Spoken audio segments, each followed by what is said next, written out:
Good evening, everyone.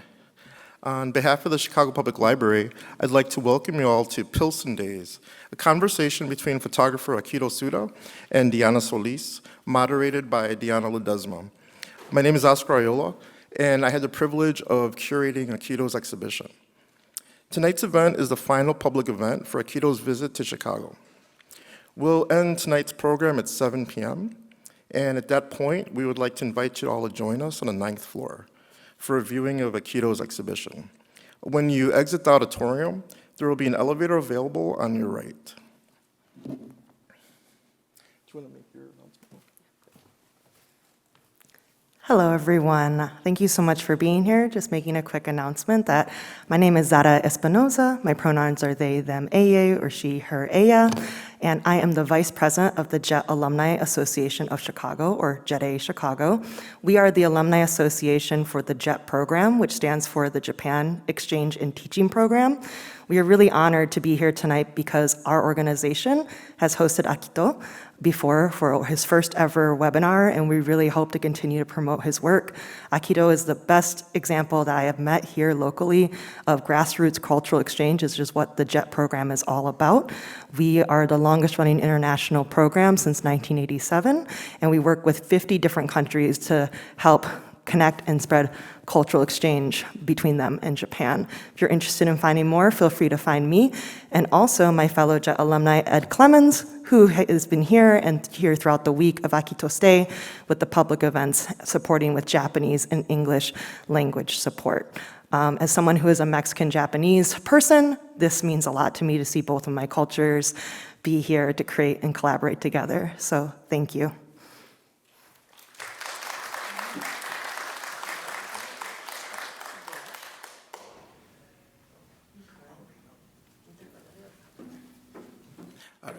So Deanna Solís is a Mexican-born photographer, multidisciplinary artist, and educator whose work practice includes painting, illustration, public murals, and installation. She's inspired by Mexican and Chicano culture, memory, cautionary tales, oral and personal histories, queer identities, and narratives. Her work examines notions of place, identity, and belonging. As a documentary photographer, Solis has created a vast and ongoing visual archive of LGBTQ+, Latinx, and feminist communities and movements from Chicago to Mexico City. Akito Tsuda is a Japanese photographer who attended Columbia College Chicago in the early 1990s. Photography class assignment took him to the Chicago neighborhood of Pilsen, where over 4 years he took hundreds of photographs in collaboration with the residents he met. Akito has made several books out of these photos and has returned to Chicago several times in the last 10 years to engage with the people he photographed and their families. In 2021, Chicago Public Library Archives and Special Collections Division acquired 118 of his Pilsen images and made them part of their permanent collection. And we have Deanna Ledezma, is the postdoctoral research associate for the Inter-University Program for Latino Research at UIC Mellon Program. She earned her PhD in art history from the University of Illinois, Chicago, and specializes in the history and theory of photography and Latinx art and visual culture. She's also a lecturer at the School of the Art Institute of Chicago, where she teaches in the departments of art history and liberal arts. And this program is presented by the Archives and Special Collections Division and the Terra Foundation for Barricade Art. Thank you.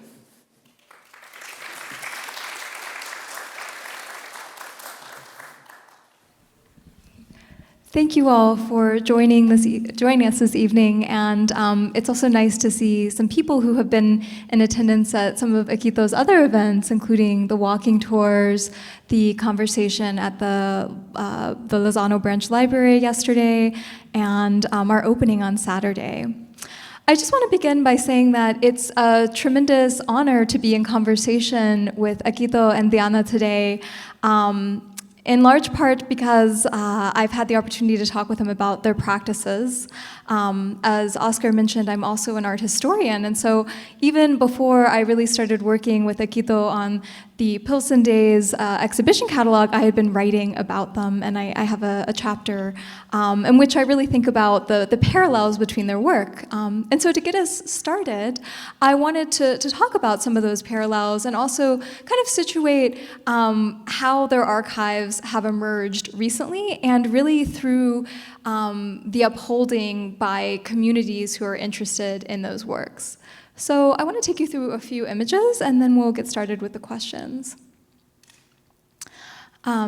So just to start with, these are two portraits of Akito and Deanna, who are obviously seated here, in recent coverage about their works. But I think that really one of the primary parallel beginnings in your work is the use of social media and how your materials have resurged. That's kind of a term that I've been using to think about the support and interest that your photographic archives are receiving now, because both of your archives were in storage for decades, right, before they reemerged through social media, artist books, exhibitions, including both exhibitions curated or co-curated by Oscar, which we can get to a little bit later.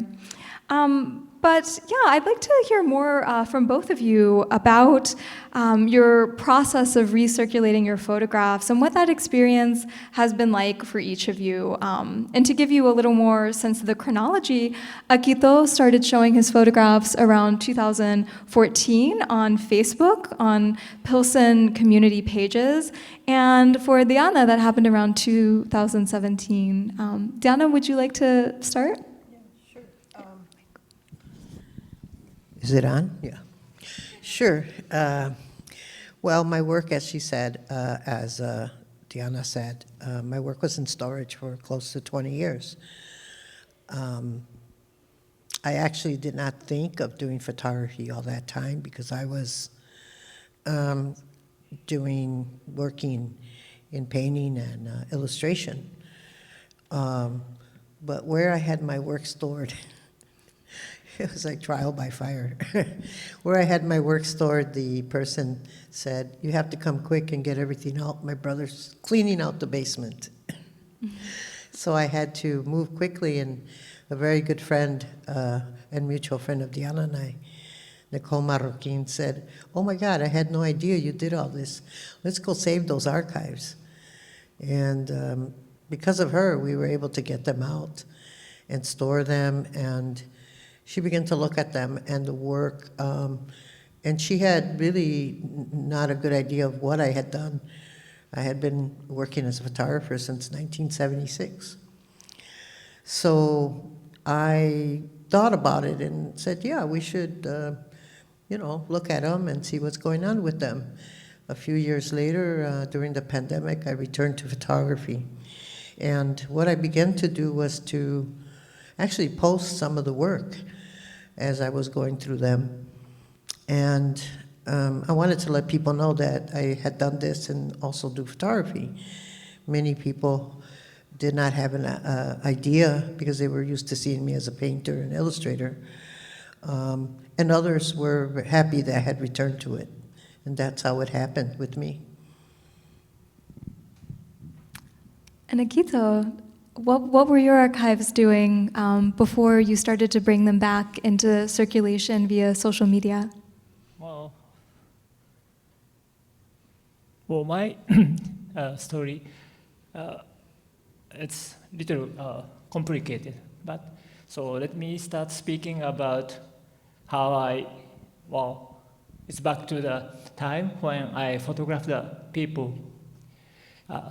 I photographed the Pilsen neighborhood from 1991 to 1994.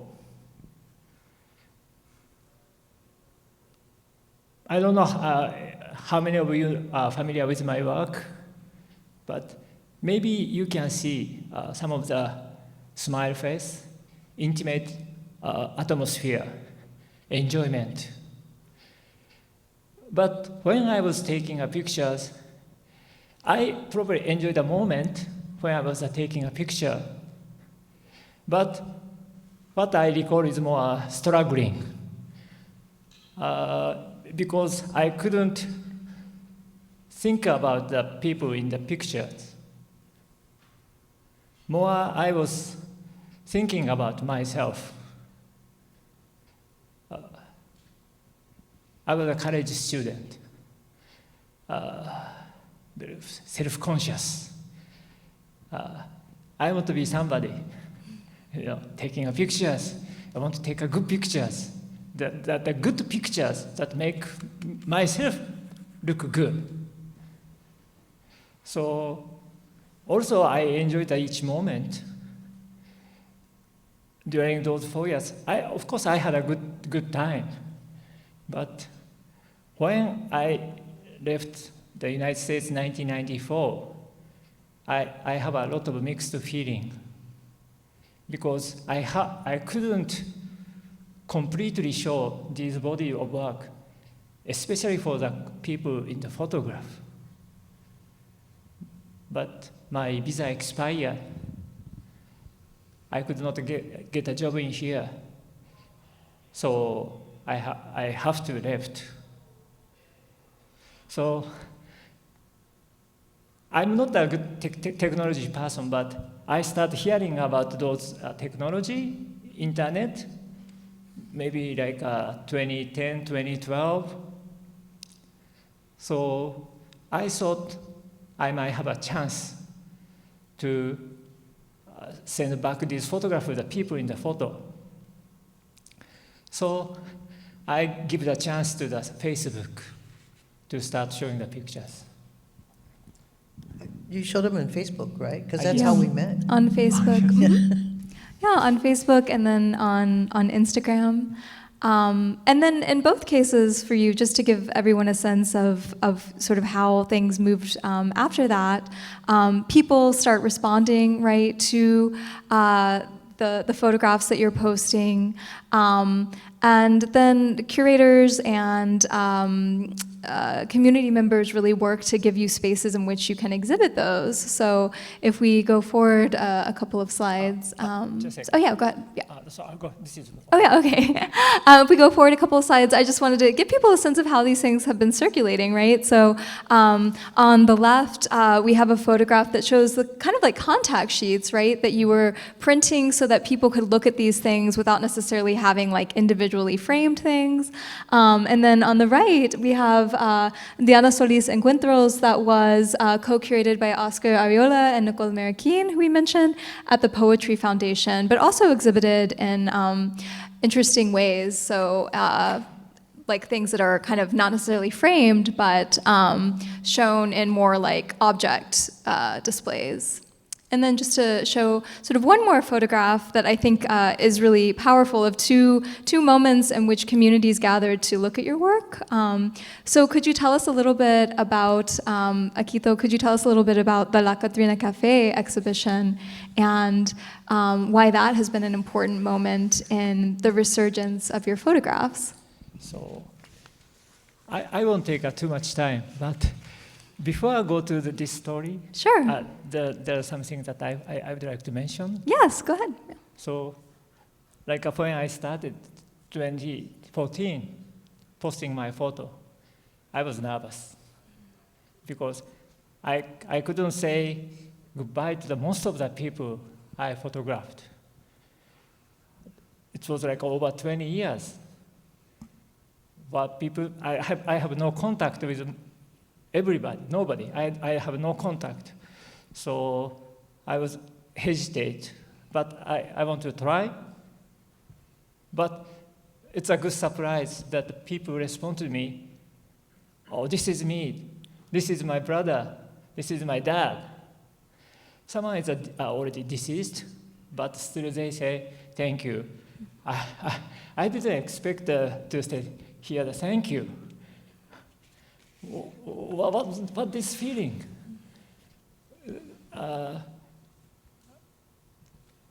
I started to learn that people's happiness makes me really happy. It was a great joy. But at the same time, the life wasn't easy at the 90s in Pilsen. I have some pictures, maybe doesn't show the good social living conditions. Of course, I'm very careful what to show, how to show, but I always am afraid. Mm-hmm. But some of the people, especially these pictures, this was very beginning. I started showing a photograph. This brother and this little sister, big brother sending me a photo. Akito, this is a photo you took of us. Thank you so much. This is like underneath of the porch, the bare ground, not so clean walls, lots of scratches in the picture. But he kept these pictures and showed to me. Yeah, it's interesting because, you know, as a student, you know, you're trained to get a particular kind of image, you have a particular kind of goal in mind, and you've talked about sort of being conflicted, right, between like what the assignment is and then what it means to be a human, photographing other people and ideally collaborating with them, but not necessarily always. But then to see that in the end, it's not necessarily about a like perfectly printed photograph, but about seeing oneself in these photographs, that's the thing that resonates. So it's an interesting kind of turn of events that I think it seems like the thing that is really most impactful and enriching for you now. Yes. If I could just say, Yeah, I think go ahead. that, I also think well, obviously it's super enriching for the people that are in the photograph. As you will see, that most of them have been on social media, Facebook in particular. And when they responded back to him, I remember speaking to him. I was not in the photograph, but I wrote to him on Facebook. I said, who are you? And when did you do these photographs? I come from this community. And we started talking. So the people were just so happy that someone had done a nice photograph of them, irregardless of what their social conditions were. And I think that is kind of like Akito's gift, you know, that he had made these very special relationships with people in the community, and not just, you know, with everyone, including people who were in the gangs, including the guy who played the guitar in the corner. And I just loved his work so much, and I began to follow him, and that's how I got to know his work. Thank you, Deanna. So even another picture, my found memory of the social media. I started 2014, but this little young lady posted the photograph I gave it to them years ago. As she said, I will never forget where I came from. With these pictures, so these experiences really taught me my responsibility, accountability, how to present these photographs. I'd like to turn to the photograph from a Poetry Foundation event to kind of help maybe Deanna and I talk for a moment about what it's been like for people she either photographed or even descendants, and that's kind of the hint in this photograph because it's a descendant of a person that you knew, collaborated with, and photographed. So could you tell us a little bit about the reception of your work and maybe even the specific moment that this photograph is representing? The Poetry Foundation show was 2 years ago, right? Or yeah, it was fall 2022 and spring 2023. Okay, so I'm getting all my dates. They're running together now. Well, I think that the Poetry Foundation, when I can't remember how it came about, if Oscar or Nicole made the contacts, but they were actually very thrilled to have, to do this show. And it would be the first time, I think, that, well, this very specific body of work, my archives span over 9,000 images, negatives, ephemera, and all kinds of other things. And I keep finding more boxes, so we haven't made the final count. But it was the first time that these photographs of a very specific community, the poetry community in Chicago in the early 80s and 90s, was being showcased. I was a part of that community for many years as a photographer and as a poet, and an MC for the Guild Complex for years. And what I did not expect was so many people to come out. Obviously, because it's been a long time, some people are no longer with us. But the family members of those people, of some of the, like Salima Rivera, who was a Puerto Rican poet, is there in that photograph, Kayla Gonzalez. And other family members came out. I know when I attended Akito's, when was your show at the La Catrina, what year? 2017. 17, okay, so it was before. So it was a packed house, and so many of the people now grown up were there. It was an incredibly emotional time also for me, just to see so many people grown up, and even with grandchildren, attend Akito's first showing of his work.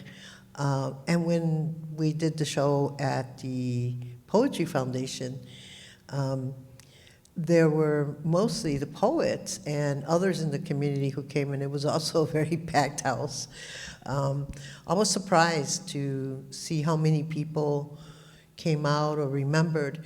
That actually allowed us to also do other work with the Poetry Foundation, including being in Poetry Magazine in the issue, the December issue of 2022. But so those relationships were forged with the institution, which was great. They've been wonderful to us. And for me, what it's been ever since then, and when I started posting, has been the reconnections. So I have made a lot of reconnections with people who I had not seen in probably 30 or sometimes 40 years. And I just want to say this, that one of those people, I was finally able to give them their photograph, because back in the day, the way we did it was we would print a small print, a work print or a print, and give it to them. And you couldn't always do that. So I lost track of this particular person and her aunt. And 44 years later, we post the photograph on Facebook. Her family member sees it, and she tracks me down. It turns out that we lived in neighborhoods right next to one another the entire time. But that's how things go.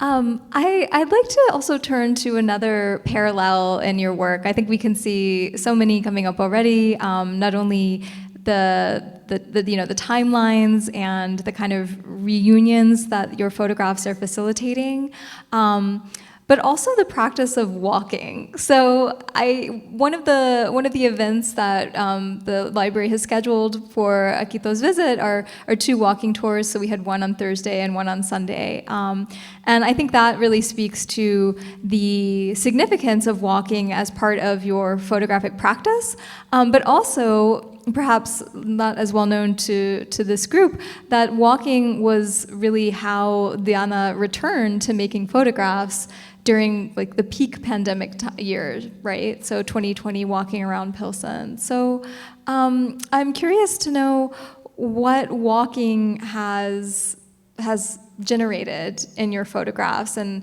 what is the perspective of the pedestrian? Like, how does that help you compose or even maybe meet people who you then photograph? Right. Well, for me, I think I'm a practitioner of what I call slow photography. And I believe I started using that term. I think a couple other photographers I know also use it. where we're in our lives are very busy and we're always on the go and running. And one of the things the pandemic did was slow everyone down. It slowed me down to the point where I began to walk very early in the mornings, not seeing anyone, and really re-seeing my community in a different way. I know that gentrification has been a large issue, a big issue throughout my whole life in Pilsen, but I've never seen it the way I saw it with much clarity as I began walking every day. And I began photographing with a cell phone, and then later I obtained a digital 35 millimeter camera, which I did not know how to use a digital camera. I was used to doing analog work, but I no longer had any cameras or material. So that's how I started. I believe walking for me has been crucial throughout my entire photographic practice, because all of my work I've done, it's been either walking or running in demonstrations or chasing people. As a documentary photographer for years and photojournalist, but I think probably similarly for Akito, I'd like to hear what he has to say about that. And Akito, if you'd like to turn to a photograph for this question, you're welcome to. I just showed a couple from your book, Loosing the Space Between Us, which is kind of structured, right, to take you on that walk through Pilsen and to kind of give commentary of the kind of changes that you noticed from the pedestrian's perspective. But Akito, when I think about you in the early 90s, I think about you walking around Pilsen. Is that true? Yes, that's right. Yeah, that's okay. That's factual. Okay. But I had a walking tour twice with friends, people, but my particular interest was actually, well, this is only 2 days tour walking, but it's not something I want to go back to compare the past and now. That was not my interest, but so many, I often asked how you think any change in the Pilsen, how its Pilsen looks like to you. I often asked. Maybe there are many changes, but one thing that I thought is not so pedestrians, not so many people walking. So this is only like a twice walking, but I thought this is good. The people are on the street walking. I have another Instagram account. It's titled City Light. That's something, city light. I want to be a city light. Like in Japan, I don't do anything. I don't take photography, I'm doing nothing, but I try to do some small exercise as much as possible at the same place, at the same time. Because what I see, it's for me too, but I thought in Japan too, not many people on the street. I'm not animal person, but I really respect people walking with a dog, because people's visibility on the street is very good for our safety and gives the energy for the, I think, our neighbor, our societies. So this is only too small walking tour, but I don't say I give the energy to the neighborhood or anything, but show some kind of activities. Right, yeah, and the responses were really interesting. And Deanna went with us, so if you'd like to share, would you like to share any reflections from your experience? I mean, these are places that you walk a lot, but never with like 20 to 30 people with many cameras and video cameras and signs and books. Like, it was quite it was like a little parade, I'll be honest. It was. Yeah. I caught up with that because I couldn't, I'm slow, so I couldn't walk over there that fast. But I was just like really surprised, like how many people came out. Everyone today has a camera, a phone camera. Everyone has some sort of device or a a blogger camera or something. It's very different from the past. I mean, a lot of my work was done documenting the community because I was a part of it. I didn't necessarily do it as an assignment, even though at times I was given assignments to do the community because I worked for the local dailies. But in Akito, the people, there were like over 40 people. Everyone was super excited. There were lots of young people who have never really knew the community the way it used to be. So that's what I found most interesting was the conversations about their community, about their parents. Some of them, I asked them, do you live here? Did you grow up here? And they said, no, but my parents lived here. Or this person, my aunt always talks about it. We come here all the time. So that's what I find, I think, the most interesting and the most important aspect of returning to a space where people who are from a different generation, and the group was actually quite intergenerational, but that's what I found that was really, really heartwarming and special and important to keep that history alive. And through your walking around Pilsen in the 90s, Akito, you managed to enter the domestic spaces of many of the people you photographed. So I thought, kind of mimicking the movement through the city into the home, could you take us to some of your photographs of domestic interiors of people's houses? Okay. Yeah, are there particular, yeah. I know we don't have much time, but let me just go back Sure, to the yeah, go back. Yeah. walking tour.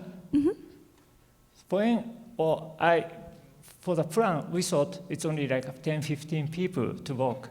I thought I want to be quiet. I want to be, of course, there are the people living in, it's a residential area that we walk. I want to be, never I want to disturb the people living, everyday life. But the library decided to let go with a waiting list. So right. then there are like 45 people show up. So I worried about, we have to be careful not to distract any people. But when we start walking, I realized we should make a noise. I mean, no, it's an unnecessary noise.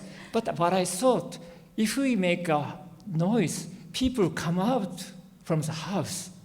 So I thought that this is a good chance to communicate current residents, and not necessarily our participants is old people. Some are still living in Pilsen, but I thought this is a good chance to have a small encounter. And that happened. Yes, I mean, like there was a house that looked like it had been recently remodeled, and there was a young family, a husband and wife, a little girl and a baby. And, you might presume based on the new facade that they were newcomers into the neighborhood. But actually, through a conversation with them, we learned that they had lived there a really long time, and they were slowly remodeling this house. But it it complicated at least my understanding of what you can know about a person's relationship to a neighborhood, based on the house that they live in, right? That they actually did have roots there. And conversely, I remember you talked to some people who were kind of standing in the gated parking area. I also kind of saw somebody maybe lower the blinds a little bit. They were if there's a camera, count me out, which is, an acceptable response. But it was really interesting, again, to see the point at where the public and the private spaces really butt up. And I think the ways that photography magnifies those kind of distinctions of where that begins and ends. Yes, so I hope my photography is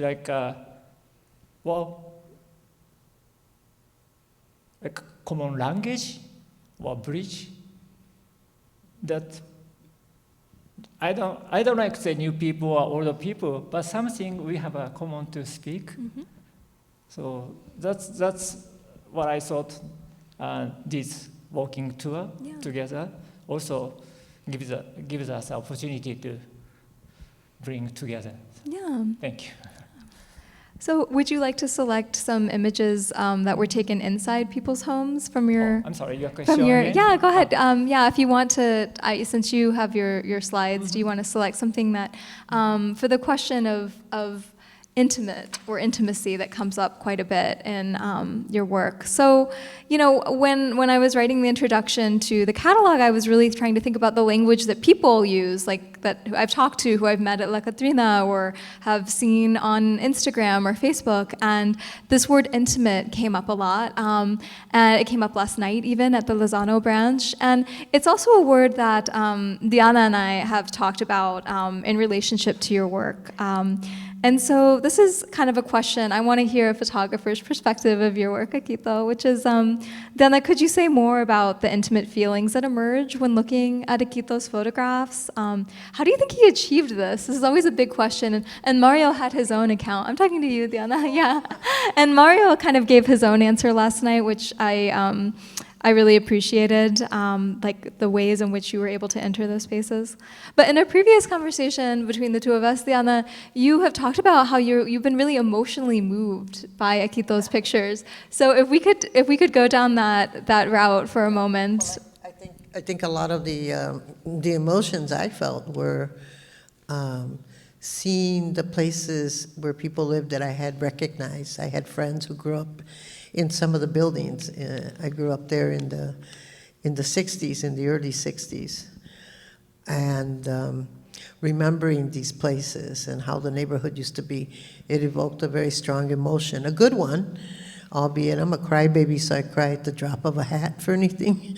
But I think that his work, the way I see it, is that he was able to go in people's homes because people trusted him, because people invited him, because he established a relationship with these people, that the people in the photographs, that they were very, very comfortable with having Akito in their homes and showing their babies. And there's these incredible photographs, and you can go through them, where there's these young women combing their hairs in the mirror, and That's one of my favorite they're ones. coming of age, and he's there photographing, but you don't realize he's there. It would be like if a family member took it. So I believe, and this is what I think, I believe that Akito was seen as familia, because you're able to have that sort of trust. If you were, also his demeanor is very different, I think, from other photographers who would come around, and I knew a few who were not Latino as well as Akito, but not Japanese, and they were looked upon with great suspicion,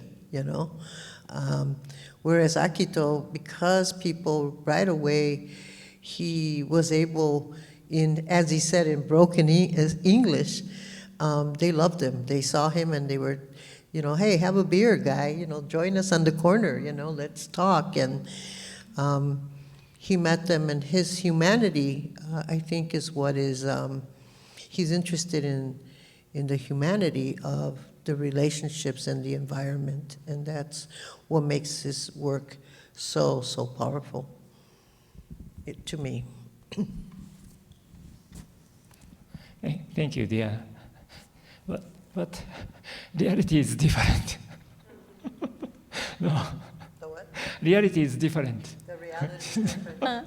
Well, there's the effect and the making. They're different things. But. So I feel like more, I would say that people are just happy being themselves, because this is their home, this is their street corner, so they are just being home, secure. So more like, maybe as you said, I was just invisible. They didn't care about me. No, because I couldn't speak well. I'm not so good at socializing, and so I was there. So probably I.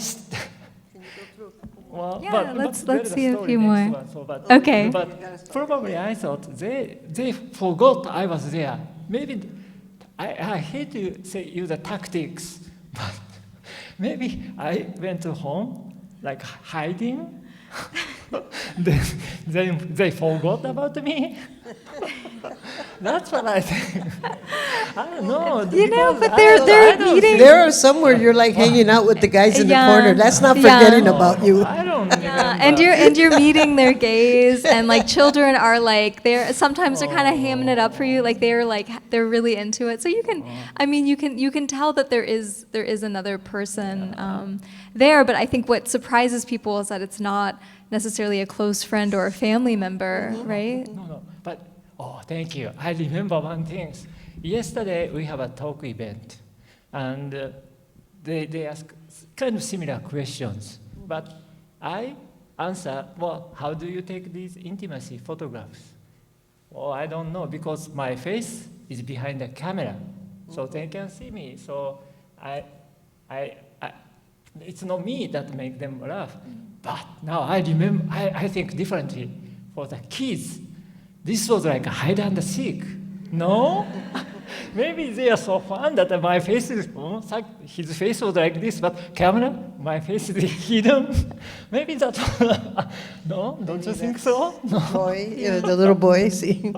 Perhaps, I don't know. Because I don't know. Maybe my clumsiness, my intonations. Yeah, but this was fun, yes, for playing with the kids.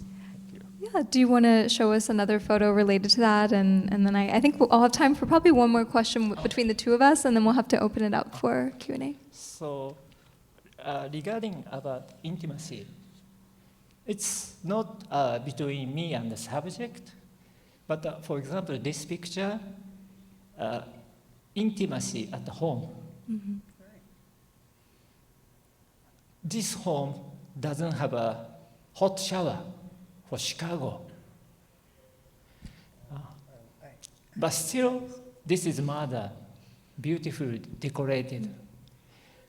This probably my assumption, but they want to give our children pride, comfort. Yeah. It's beautiful. I want to say that, I don't know if you all know this or not, but Pilsen had what they call cold water flats. In other words, there was no hot water, or there was sometimes no shower. When we moved in the 60s there, we had to shower in the kitchen because there was the bathrooms were in the hallway. So these were made for workers, and lots of workers lived in these homes that we now live in Pilsen. And it's very typical of like industrialized areas to have 3 shifts of people working, living there. So yeah, if they didn't have hot water, that's probably because they were still, even in the 90s, some of those houses were not remodeled or redone the way they are today. So. Yeah.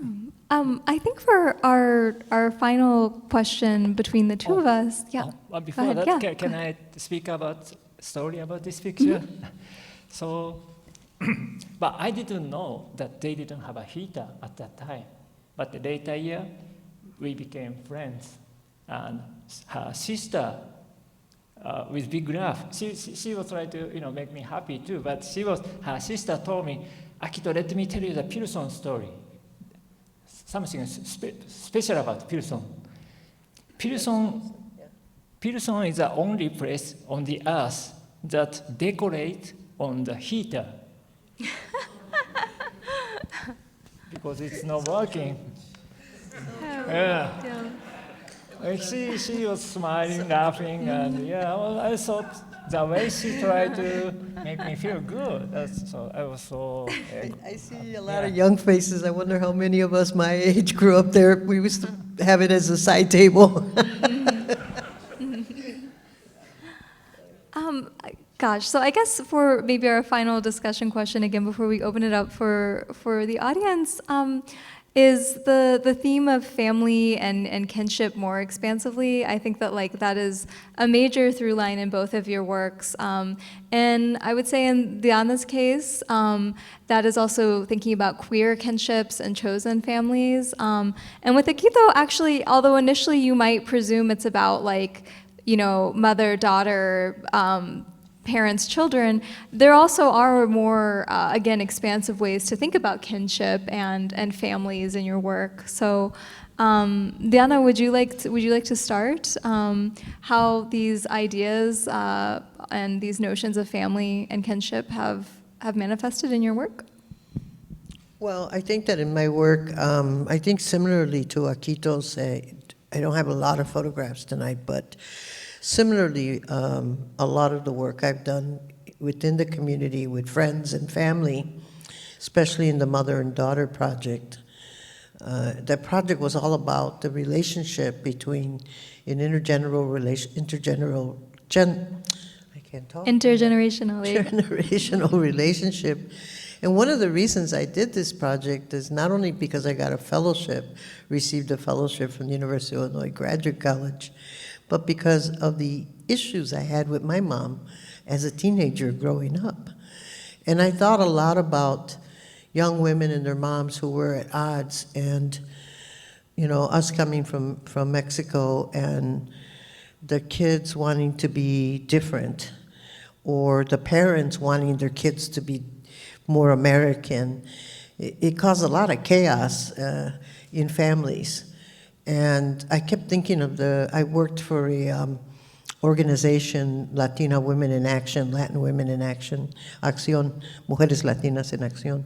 And I kept thinking about it. I guess it was more without really knowing, a feminist way of seeing these relationships between mothers and daughters. So I began to photograph, speaking of kinship, what was this relationship about? How did they deal with one another and the community? And the idea of expansive kinships through comadrasco or comadres and compadres, which is very prevalent in Latin American and in particular Mexican culture. And so that's what I think I have a lot of photographs based on that. So the work about kinship goes beyond the immediate traditional family or familial ties, whereas we create family in many multiple ways, especially today, where we see that quite readily. During the 70s, 80s, you didn't see that much outside of the immediate household. And my interest continues to be that, the idea of kinship and extensive ways of it, and kinship amongst friends, artists, and family members and queer communities, especially. Yep, that was, yes, that was great. I was just toggling to some of the images, and just to sort of give people a range of how you're continuing with that work. So with the Mothers and Daughters Project, starting in 1986, but then with the With Pride Every Day of the Year project that you're doing now, very present tense work, right? Yeah. And Akito, would you like to turn to some of the things that either maybe started out as family photographs, but maybe people have claimed them as family photographs too as they keep circulating? Yes, but what your question again? So I guess we could ask also, like, what drew you? This is a question we kind of discussed earlier. Like, why were you interested in photographing families? Like, was this something that you were looking for, or was it something that kind of found you when you were walking around Pilsen? Well, it's like I started taking pictures at the college as a college student. Maybe that was my third semester. So no clear intention or idea, or concrete idea. I just want to take pictures, and I had a job like Saturday and Sunday. So most of the day, I could go is weekday. I have a time, it's Saturday, Sunday, afternoon, in the morning, but most of the days are daytime. So more mother and children at home. So wasn't my intention to take a picture of the mother or children. But at the same time, at the school, I I didn't study, but I never skipped a class, but I studied photography. I thought there is not many pictures of the family, but especially women at the home. That's very true. So no, it's very my self-interest. I want to do something that not nobody, but many people are paying attention. But it's very small mind. At my school, people are taking a picture on the street, something different most. So I thought this is something that I thought a chance. Yes. Could you go to the next photograph? Next one. Yes. I mean, just the flipping the tortillas at the comal, what an everyday moment, but also something that you don't really see photographically represented. Maybe in a snapshot if you're fortunate enough to have a camera, but not something that you just see in an ordinary way. So that's one reason I wanted to turn to that one, because it is a pretty special one. Getting hungry. Yeah. Well, I want to. Maybe, but I particularly remember that actually she said, this adorable kids, you wait. I give it to the Akito first. So the guest gets the tortilla. That's something I remember. Well, there is a hierarchy to who gets the tortilla first. I remember that way. The guest first. So I want to open up for questions, and I think when we're going, let's give everybody a moment to maybe formulate questions. And one thing I just wanted to make sure that we made a room for, since we'll be going upstairs to view Akito's exhibition, is to point out that down the street at the Chicago Cultural Center, Deanna Solís is part of an exhibition called Images on Which to Build, 1970s through 1990s, curated by Ariel Goldberg. And that show is up through August 4th. So just to reiterate the parallel timelines in your archives, you both have shows up in downtown Chicago in these major public institutions, and I think that is a really extraordinary thing. And so I just want to encourage folks to check out that exhibition. And I think now I'll go ahead and MC the mic for a couple of Q&A moments, and then there will be time to ask some questions right upstairs. Okay, great.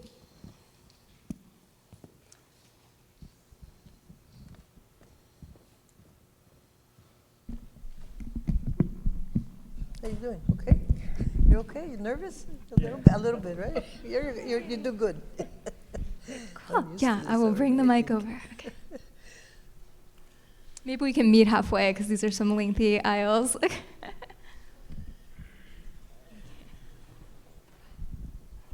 Thank you to the two artists.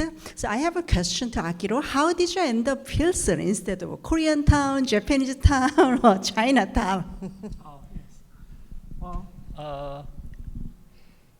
when I visited Pilsen, I didn't know the name of the neighborhood. I didn't know this was a Mexican predominant neighborhood. I came close. I walked other part of the neighborhood too. And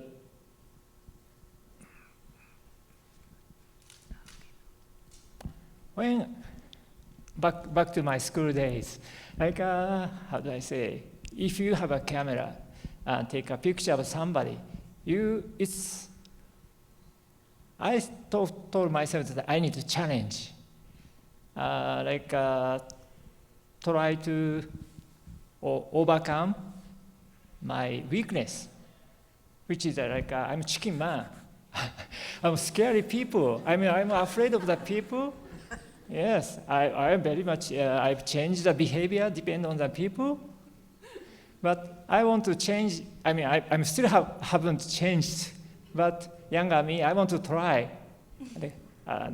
With camera, very small mind, but I have to go to the hard living condition neighborhood. I have to be serious. Which is very important. So actually, I went to more, so I suggest I have to go south side.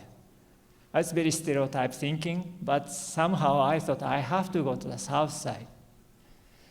And before the Pilsen, I visited like 43rd Street.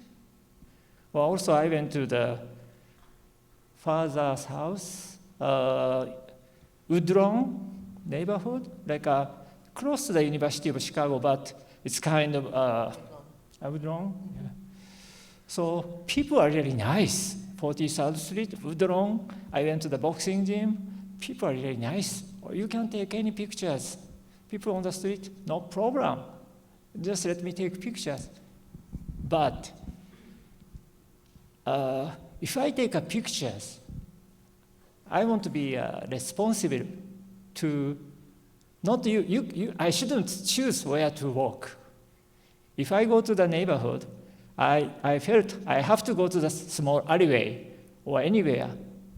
If I can walk to those alleyway, I can go. I should.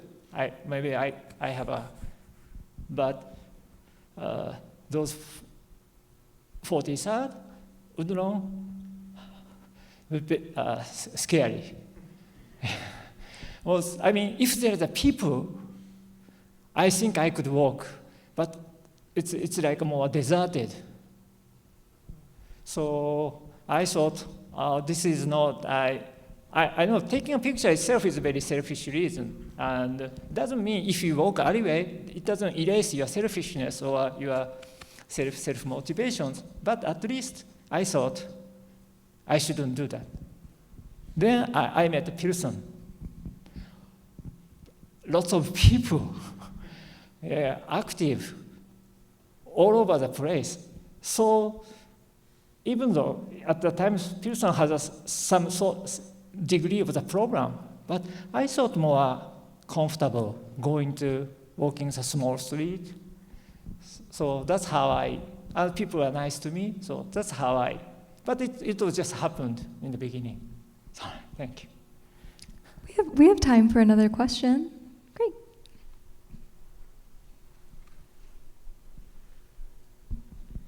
Hello, my name is Andalib. I'm also a Southsider, so I just want to make a comment for both of you that I'm very appreciative that you all decided to share your work years down the line.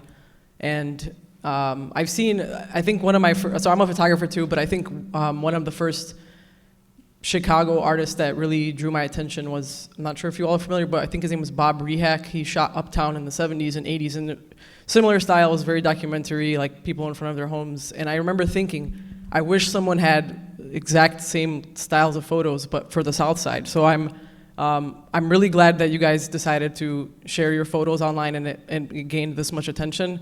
But my question is, first off, again, very thankful to be here.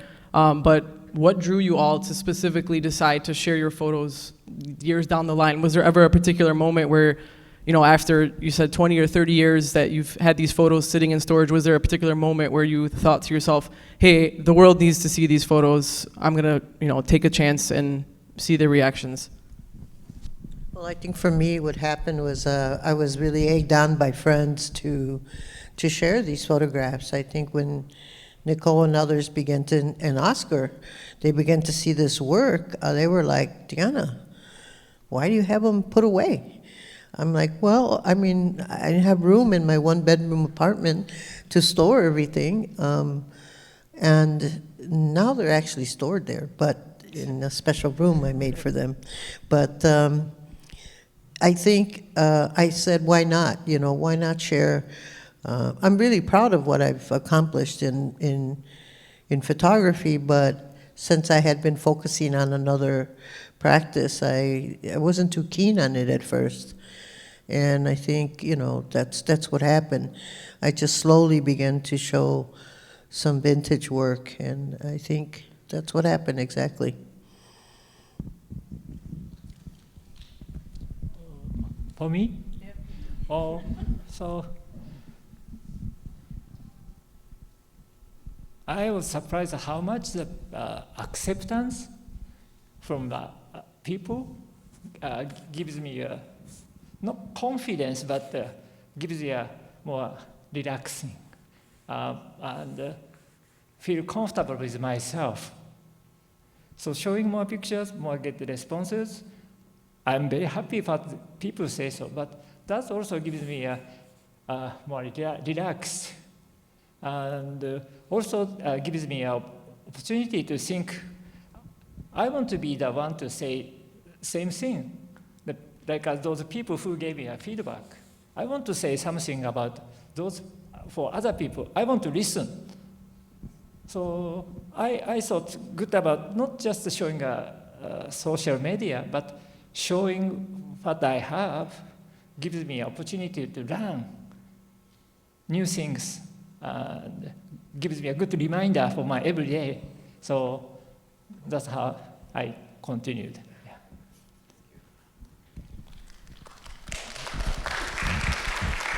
Okay. Thank you. So it is 7:05, which means, according to our timetable, it's time to go upstairs. Oscar, would you like to provide any additional information about accessing the 9th floor galleries? And also, please, a round of applause for Deanna Ledezma, Akito Tsuda, and Deanna Solís. Thank you very much for being here, and thank you all for coming as well. We do have the exhibition open upstairs until about 7:40, 7:45. We did set aside an elevator. If you exit the auditorium, go down the hallway to your right, and car 15 is available to take us up to the 9th floor. So thank you very much, everyone, for coming.